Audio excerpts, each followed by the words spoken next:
오늘 본문은요, 하나님을 믿으니 나를 믿으라라고 예수님께서 말씀하세요. 오늘 예수께서 여러분들에게 너희는 마음에 근심하지 말라라고 해요. 너희가 하나님을 믿으니 또 나를 믿으라. 이 말씀을 예수님이 그 고별 설교에서 아버지께로 가기 전에 제자들한테 이루하는 설교예요. 그래서 예수님께서는 유다가 나를 팔 것이라는 것도 예언하셨어요. 그리고 이어서 내가 죽을 것이라는 것도 예고를 하셨어요. 그렇지만 제자들은 믿지 않았어요. 믿지 않으면서도 내심 불안했던 거죠. 예수님이 가시고 나면 우리는 어떡하나? 예수님이 가시고 나면 우리는 어떻게 해야 될까 불안했던 거예요. 그래서 그 불안해하고 있을 때 예수님께서 제자들을 이루하시면서 모든 것은 내게 맡기고 나아가라 이렇게 말씀하신 거예요. 우리가 불안하고 초조하면 아는 길도 못 찾아가요. 그래서 우리 속담에는 그런 속담이 있죠. 호랑이에게 물려가도 정신만 똑바로 차리면 죽지 않는다라고. 그러니까 주님께서 너희 마음을 혼란에 빠지지 않게 하라라고 말씀하셨어요. 너희 마음에 근심하지 않게 하라 이렇게 말해요. 그러니까 우리가 보세요. 혼란도 누가 만들어내요? 내가. 근심도 누가 만들어내요? 내가 만들어내요. 예수님께서는 내가 아버지께로 갈지언정 너희에게는 성령을 보내어 너희의 마음을 평안케 너희의 길을 인도해 주신다고 했지만 이걸 믿지 않는 거예요. 제자들이 예수님의 이적과 기적을 보았음에도 예수님이 정말 메시아인가? 믿어요. 그러면서도 또 한편으로는 예수님이 메시아임을 온전하게 믿지 못하고 있었다는 사실이 오늘 드러나는 구절이에요. 근심으로 번역된 타세스도라는 이 단어는 흔들다, 빠지다라는 뜻을 가지고 있어요. 타라수는 현재를 가리키는 수동태로서 예수님이 매우 걱정스럽고 고통스러운 마음을 지금 나타내는 단어이기도 해요. 그래서 예수님이 지금 제자들을 위해서 마음에 쓰여요. 내가 가고 나면 저들이 나의 복음, 예수의 복음을 전하면서 핍박받고 고통받고 어려움을 당할 텐데 저들이 과연 잘할 수 있을까? 이런 근심, 걱정스러운 그 마음에 쓰였던 단어이기도 해요. 예수님이 머지않아 하나님께 가고 이 땅에 남을 제자들이 당할 핍박과 환난을 걱정하는 것이죠. 근데 그들은 예수의 복음을 전파하라는 명령을 받았기에 그 예수의 복음을 전파하면서 당할 것을 생각하니까 예수님도 마음이 무거웠던 거예요. 답답했죠. 그러면서도 제자들에게 너희 마음에 근심을 갖지 말라라고 얘기해요. 너희 마음에 근심하지 말라. 내가 너희와 함께함으로 너희 근심 걱정 안 해도 된다. 또 이어서 말씀하세요. 너희 마음은 항상 밝은 마음으로 편안한 마음으로 예수 복음을 전해라 라고 말씀하세요. 한마디로 위로와 소망의 말씀이에요. 예수님께서 이걸 누구에게 한다? 우리에게도 지금 말씀하고 계세요. 늘 너희 마음을 평안하게 갖고 너희가 해야 될 일은 무슨 일이에요? 예수의 복음을 전하는 일이 우리의 소명이에요. 그래서 우리 입에서는 늘 예수님 십자가의 죽으심, 부활하심, 그리고 우리에게 하늘 문을 열어 영생을 주신단 말이에요. 이걸 우리의 입에서는 떨치지 말아야 된다. 이거죠. 본문에 말하는 마음 카르다라는 이건 그 육체적인 생명의 중심을 의미하기도 하지만 다른 한편으로는요. 정서의 자리이자 영적 생활의 원천. 마태복음 20장 37절에 주님께서 말씀하시기를 내 마음을 다하고 목숨을 다하고 뜻을 다하여 주 너희 하나님을 사랑하라. 이것이 첫째 되는 계명이라고 말씀하셨어요. 그러니까 인간의 영적, 지적 생활의 자리, 인간의 내적 본성을 말합니다. 본문에 말하는 마음. 카르디아, 마음을 뜻하는 단어를 영혼을 가리키는 네페시라는 단어가 있어요. 이 단어와 바꿔서도 사용해요. 그래서 우리 주님께서 제자들과 우리에게 하나님 일을 진행하며 육체적으로, 영적으로 아무 근심하지 말고 주님께 맡겨 나아가라 하시면서 첫 번째 하나님을 믿고 라는 직설법을 사용하셨어요. 두 번째는 주님께 맡기라고 명령하신 거예요. 그러니까 제자들아, 그 나를 믿고 근심 걱정하지 마. 이 정도가 아니에요. 두 번째는 나를 믿으라. 명령을 하세요. 근심 걱정하지 말아라고 얘기한 거예요. 그래서 우리도 근심 걱정하지 말아야 돼요. 명령이에요, 이것은요. 부탁의 말씀이 아니고 하지 말라는 얘기가 아니고 너희 근심 걱정하지 말아라고 명령을 하세요. 우리에게 지금. 우리 근심 걱정하지 말아야 돼요. 하나님을 믿는 자는 하나님의 명령을 따라야 되잖아요. 하나님 말씀을 따라야 되잖아요. 그러니까 근심 걱정하지 말래요. 근심 걱정하지 말고 사세요. 두 번째, 맡기래요. 그냥 맡기래요. 누구한테 맡겨요? 예수님께 맡기고 가래요. 너희가 하나님을 믿으면 나를 믿으라. 하나님을 믿는 건 당연한 것이잖아요. 하나님을 믿고 나가는 건 당연한 것이잖아요. 이어서 예수님께서 말씀하시는 거예요. 너희가 하나님을 믿으면 나를 믿으라. 나를 믿고 나가래요. 2절에 보면 내 아버지 집에 거할 곳이 많다 이렇게 말씀하셨어요. 그러니까 갑작스럽게 예수님께서 하나님 나라의 거처에 대해 말씀하시고 계신 거예요. 거할 곳으로 쓰인 모나이는 모네의 복수형으로 하나님 나라에서 다시 만난다는 것을 주님께서 여러분에게도 말씀하시고 있는 거예요. 그래서 예수님께서 하나님 나라로 가셨어요. 근데 예수님과 우리가 만날까요? 못 만날까요? 만나잖아요. 이 만난 것을 지금 말씀하시고 계세요. 내가 아버지 집에 거할 곳이 많다는 것은 너희가 어디로 와서? 하나님 집에 와서 나와 만나 함께 거한다는 뜻이에요. 다시 얘기해서 우리가 하나님 집에 가려고 보면 우리의 마음이 이 땅에 있어서는 아니 되겠죠. 우리 마음이 어디에 있어야 된다? 하늘나라의 소망을 두어야 된다는 얘기예요. 그래서 우리의 마음이 이 땅에 있어서는 아니 된다는 걸 지금 말씀하고 계세요. 그래서 너희는 이 땅에 소망을 두지 말고 영원한 나라에 소망을 두라는 말씀이에요. 그래서 1호의 말씀입니다. 실제로 제자들은 예수님의 승천을 목격하고 성령님이 오시고 나서야 예수님이 메시아이구나라고 하나님의 계명을 지켜요. 그때서 예수님께서 하라 하지 말라라고 말씀하신 것을 성령이 임하고 나서야 계명을 지켰던 거예요. 그러면 우리의 믿음은 우리는 예수님의 제자들도 그 정도밖에 안 됐어요. 그 믿음이. 하지만 우리의 믿음은 이미 성경에 기록된 말씀을 믿고 나아감으로 제자들보다 더 굳건한 믿음을 우리가 갖게 된 거예요. 그래서 우리가 제자들보다 더 큰 믿음의 소유자일 수도 있어요. 무엇을 하면? 하나님의 계명을 잘 지켜 나가면요.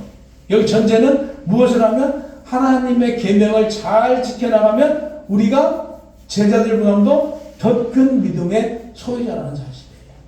하나님께서 택한 자가 영원히 거할 처소를 예비하신 일은 다른 아무도 할 수 없어요. 예수님만 할 수 있어요. 십자가에 죽고 대속의 구원의 약속을 이루신 분만 이 말씀을 할 수 있고 이분만 할 수 있어요. 예수님만이 할 수 있음을 사도행전 4장 12절에 다른 이로서 구원을 받을 수 없나니 천하의 사람 중 구원받을 만한 다른 이름을 우리에게 주신 일이 없다라고 말씀하고 계세요. 그래서 십자가 대속의 구속사역을 감당하신 예수님만이 이런 말씀을 할 수 있어요. 내가 너희가 거할 처소를 마련하러 간다라고 말할 수 있는 분은 예수님 한 분밖에 없어요. 오로지 예수님밖에 없다는 사실이에요. 3절 주님께서 십자가에 죽는다고 몇 번 말씀하셨지만 제자들은 그 말씀을 듣고도 깨닫지 못했음을 말하고 있습니다. 내가 다시 와서 너희를 내게로 영접하여 나 있는 곳에서 너희도 있게 하리라 그랬어요. 나 있는 곳에 너희도 있게 하신대요.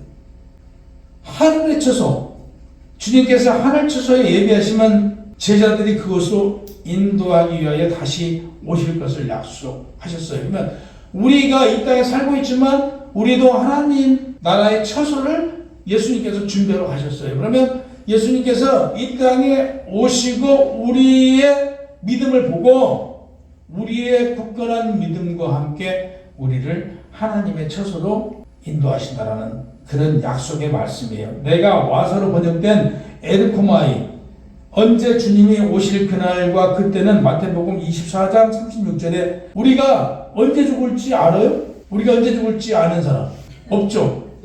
우리가 언제 죽을지 몰라요. 아무도 몰라요. 이것은 예수님도 몰라요. 천사도 모르고요. 우리가 언제 죽을지 아는 사람은요, 오직 한 분, 하나님밖에 없어요. 오직 한 분, 하나님. 그러니까 마태복음 24장 36절에 하늘의 천사들도 모르고 아들도 모르고 오직 아버지만 아신다라고 기록되어 있어요. 우리의 죽음을 누구만 아신다고요? 아버지 하나님만 아시는 거예요. 아들도 몰라요. 예수님도 몰라요. 같은 하나님이시지만 성령님도 몰라요. 오직 아버지 하나님만 아신다라고 성경에 구절되어 있습니다. 4절, 그런데 내가 어디로 가는지 그 길을 너희가 아느니라 그랬어요. 아니, 예수님이 아버지께로 갔어요? 그 길을 지금 제자들이 제대로 믿지도 못해요. 예수님이 메시아인지 아닌지 믿으면서도 그 행위를 보고 죽은 자를 살리고 병든 자를 고치고 귀신을 쫓아내고 이런 과정을 보면서 메시아구나 하면서도 또 시간만 나면 저분이 메시아인가? 의심을 하잖아요. 그런 자들한테 예수님께서 내가 어디로 가는지 너희가 안다라고 얘기를 해요. 이건 그 제자들이 알아서 한다라고 얘기할까요? 아니에요. 알아서 한다는 얘기가 아니고요. 내가 어디로 가는지 너희 모른다 라는 것을 지금 간접적으로 얘기를 해요. 예수님께서 죽으신다고 몇 번 얘기했어요. 그리고 이런저런 예고를 많이 하셨지만 그들은요, 이적을 좋아했다고 했잖아요. 그들은 기적을 좋아했어요. 그래서 그 기적을 보고 그 이적을 보고 이렇게 좋아했을 뿐이지 메시아인 줄 알면서도 메시아라고 믿지 못했던 부분들이 없지 않아 있었다는 얘기죠. 그래서 지금 제자들을 너희는 영적으로 무지해라는 말씀을 빗대어서 하신 말씀이에요. 제자들이 예수님을 따라다녀 3년 동안 따라다녔으면서도 온전히 믿지 못했단 말이에요. 그래서 이걸 빗대어서 하신 말씀이에요. 5절, 도마가 제자들을 대신하여 대변하는 구절입니다. 도마가 뭐라고 대변해요? 5절 한번 읽어보세요. 5절 보세요. 도마가 지금 진실을 말해요. 저희가 어찌 주님의 가는 길을 알겠습니까? 라고 얘기를 해요. 여기서 턴포인트예요. 굉장히 중요해요. 여기서 제자들이 솔직한 고백을 한 거예요. 이 솔직한 고백을 도마가 대표해서 하는 얘기예요. 주님이 어디로 가실지 우리가 어떻게 합니까? 우리가 영적으로 무지한 자들입니다라고 이 고백의 말씀이에요. 이 고백의 말씀이 예수께서 이어서 6절에 보세요. 한번 6절에 한번 같이 봅니다. 예수께서 이르시되 내가 길이요 진리요 생명이니 나로 말미암지 않고는 아버지께로 올 자가 없느니라 이렇게 하잖아요. 솔직히 고백을 하니까 나 몰라요 라고 제자들이 고백하니까 이 대사 말씀하세요. 내가 누구다? 내가 길이고 진리이고 생명이다. 그래서 나를 믿으면 너희가 하나님께로 간다. 나를 믿지 못한 자는 나로 말미암지 않고는 아버지께로 갈 자가 아무도 없다라는 걸 말씀하세요. 여기서 보세요. 진리는 누구예요? 진리는 하나님이시잖아요. 여기서 길은 누구세요? 하나님이시잖아요. 생명은 누구예요? 하나님이시잖아요. 근데 보세요. 길이요 진리요 생명이라고 지금 예수님 말해요. 누가? 당신이 내가 길이래요. 내가 하나님이래요. 진리래요. 내가 하나님이래요. 생명이래요. 내가 하나님이래요. 지금 예수님이 내가 하나님이라는 것을 말씀하고 계세요. 너희가 나를 알았더라면 내 아버지도 알았으리로다. 이제부터는 너희가 그를 알았고 또 보았느니라 라고 얘기해요. 예수님은 지금 구원자고 전에는 구원자가 아니셨나요? 아니죠. 미래에도 구원자예요. 그분은 어제도 오늘도 내일도 메시아고 구원자예요. 예수님은 어제도 하나님이셨고 오늘도 하나님이고 내일도 하나님이시라는 사실이에요.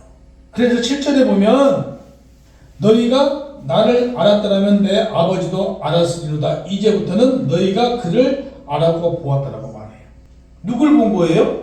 너희가 하나님을 보았대요. 6절에 길이요라는 것은 구원의 길을 말합니다. 6절에 하늘 처소에 가는 그 길입니다. 진리란 하나님 자신을 가리키는 단어라고 아까 말씀드렸죠.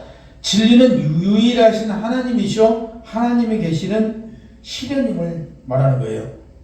예수님 자신이 진리의 원형이신 하나님을 밝히시며 이 세상 비진리 세력과 근원적으로 파면시킬 수 있는 유일하신 진리이심을 지금 말씀하고 계신 거예요. 생명 역시 하나님의 속성을 말합니다. 영원한 생명의 원천은 바로 하나님께만 있습니다. 그래서 예수께서 생명이라 하시면 자신이 하나님이라고 선언하는 것이에요. 생명이란 단순히 삶의 연장이 아니라 영생의 상태로 요한복음 1장 4절에 보면 그 안에 생명이 있으니 이 생명은 사람들의 빛이라고 했어요. 생명은 사람들의 빛이래요. 그래서 성경에서 무엇으로 기록되어 있다고요? 생명은 예수님은 성경에서 뭘로 비유해서 기록되어 있다고 말씀드렸죠? 생명이 빛이에요. 하나님은 빛이세요. 사탄 마귀는 성경에서 뭘로 빗대어서 말해요? 어둠으로 빗대잖아요. 하나님은 빛으로 빗대어서 말하고 있습니다. 예수께서 길이요 생명이라는 단어 신적 단어를 사용한 것이에요. 하나님을 밝힌과 동시에 예수님은 진리요 길이시며 생명을 이끄시는 길이심을 분명하게 밝히시는 구절이에요. 나로 말미암은 는 아버지께로 올 자가 없다. 예수님을 통해서 구원의 길로 나갈 수 있고 예수님을 통해서 우리 하나님을 알 수 있고 예수님을 통해서 예수님을 믿는 자만이 영원한 생명이 있다라고 요한일서 5장 11절 10절에 말씀하십니다. 하나님이 우리에게 영생을 주신 것과 이 생명에 그의 아들 안에 있는 그것이니라 라고 말해요. 생명이 누구에게 있어요? 하나님의 아들 안에 있다라고 말씀하시잖아요. 다시 얘기해서 예수님 안에 생명이 있음을 오늘 말씀하고 있잖아요. 아들이 있는 자에게 생명이 있고 하나님의 아들이 없는 자에게는 생명이 없다라고 말씀하고 계세요. 10절 이제부터는 너희가 그를 알았고 그를 보았느니라 해당하는 단어 헤오라카테는 아우터의 그를 이미 보았다라고 정확하게 번역하고 있습니다. 보세요. 하나님은 우리를 어떻게 만드셨어요? 이미 너희는 성경에서 창세기에 그렇게 말씀하세요. 너희는 누구의 형상대로? 하나님의 형상대로 만들었잖아요. 그리고 코에 생기를 불어 넣으니 너희가 생영이 되었더라고 그랬어요. 그러면 이미 창세기에 우리는 하나님을 봤어요? 안 봤어요? 봤는데 모르잖아요. 필립이 제자들이 뭐라고 그래요? 하나님을 보여달래요. 아니 창세기에 이미 너희를 나의 형상대로 너희를 지었다라고 얘기를 하고 있어요. 그리고 남자와 여자도 남자의 갈비뼈를 취해서 여자를 만들었다고 얘기를 했어요. 이미. 그때도 이 제자들이 보여달래, 하나님을 보여달래. 지금 하나님이 어찌 생겼는지 하나님을 보여달래. 그러면 저희 믿음이 더 큰 믿음이 되겠다라고 그래요. 이렇게 단순해요. 그래서 예수님께서 말씀하세요. 나를 본 자는 이미 너희도 하나님을 보았다. 당연하죠. 보았잖아요. 우리에게 코에 생기를 넣어주니 우리가 생명이 되었다고 그래요. 우리 육신은 죽어요. 육은 죽지만 우리 영은 영원히 죽지 않잖아요. 그게 생명이잖아요. 우리는 영원히 죽지 않아요. 우리 영은 영원히 죽지 않아요. 여기서도 하나님께서 아버지께로 왜 가셨어요? 너희들이 거할 처소를 예비하러 가셨다고 그랬어요. 그러면 우리가 죽지 않는 그 영혼이 하나님 처소에 가는 거예요. 그걸 지금 얘기하고 있어요. 그래서 8절에서 11절 보면 빌립이 지금 예수님을 보여달래요. 너무 무지한 거 아니에요? 여러분도 하나님 보여달라고 하실 거예요? 창세기에 이미 하나님 형상대로 너희를 지었다고 했는데도 하나님을 보여달래요. 이미 하나님은 우리 안에 내재하고 계시잖아요. 하나님께서는 우리의 모든 것을 우리 안에서 감찰하고 계시고 우리에게 감동을 주셔서 모든 걸 깨닫고 나아갈 수 있게 그럼 다 이미 가르쳐 주셨단 말이에요. 근데 이걸 알고 모르고는 누구의 문제예요? 우리의 믿음의 문제잖아요. 확고한 믿음을 가지고 나아가는 자는 길이요 진리요 생명이신 예수님께서 인도해 주신 그 길을 간단 말이에요. 그런데 믿음이 나약한 자들은 갈 수 있어요? 가지 못하잖아요. 12절 13절에 보면 내가 진실로 너에게 이르노니 나를 믿는 자는 내가 하는 일을 그도 할 것이요 또한 그보다 큰 일도 아니니 이는 내가 아버지께로 감이라고 그랬어요. 아버지께로 가고 예수님은 우리에게 성령을 보내주셨어요.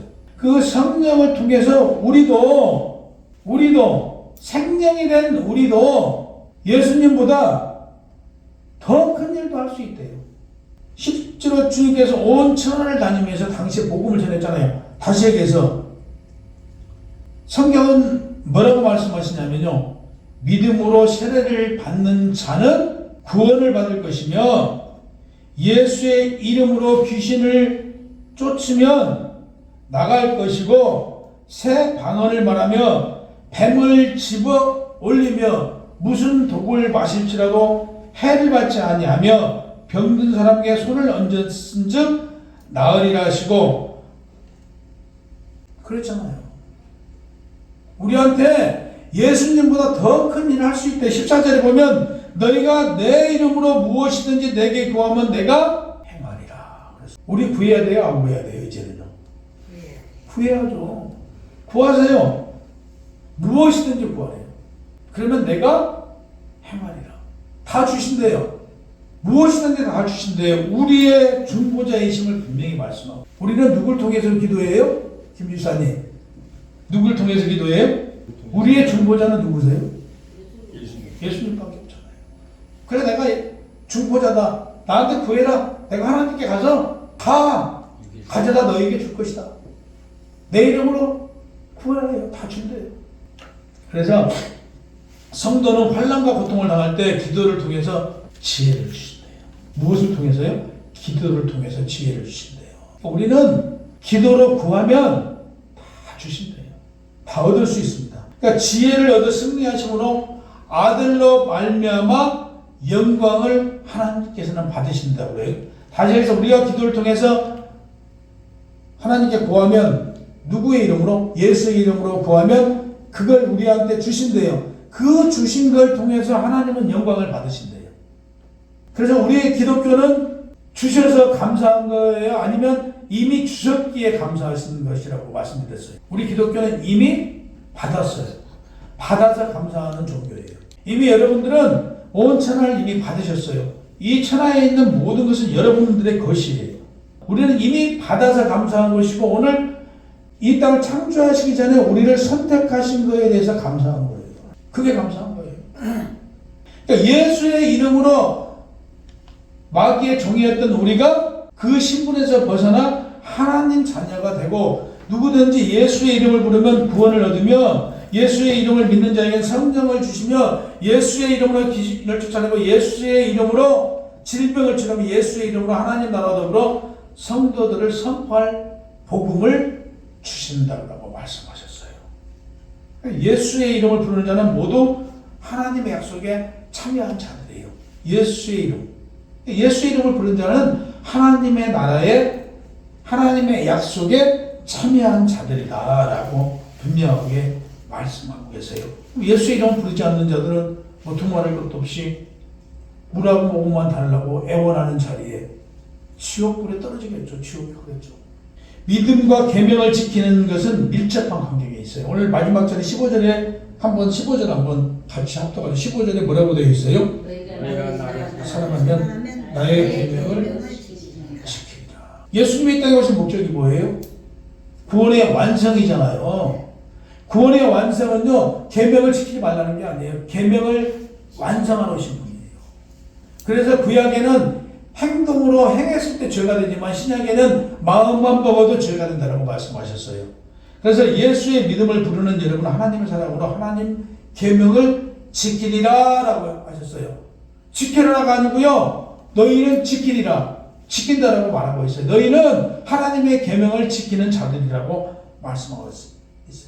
영원히 하나님의 계명을 지켜야 한다는 말씀입니다. 그래서 예수님을 믿음으로 부르는 자는 구원이 있고 생명이 있고 하나님의 은사와 권능을 부여받아 하나님의 계명을 지키면 특권을 누리며 하나님의 복을 받아 누리시는 자녀가 된다라고 말씀하고 있습니다. 그래서 우리는 무엇을 지켜야 된다?